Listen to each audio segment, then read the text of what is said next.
এই যে রোদ্রে দিতে দিতে পোকা পড়া শুরু হয়ে গেছে। এগুলো যে কত রিক্সি, কত সেনসিটিভ জিনিস। দেখি সরো সরো সরো সরো, বসে বসে পাহারা দিতে হয়, বুঝছো?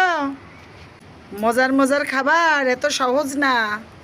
এই যে রোদ দেখছো নাকি, রোদ, এই রোদের ভেতর এই যে আমসত্ব বানাইয়ে শুকাতে দিয়েছি, আর এই যে বসে বসে দুই মাইজি পাহারা দিচ্ছি, বুঝছো?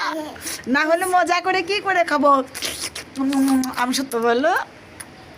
মজা করে খাইতে হলে কি করতে হয়? কষ্ট করে বানাতে হয়, তাই না বন্ধুরা? মজার জিনিস খেতে হলে রোদের ভিতর বসে কষ্ট করে বানাতে হয়, বুঝেছো? না হলে কি মজা করে খাওয়া যায় বলো?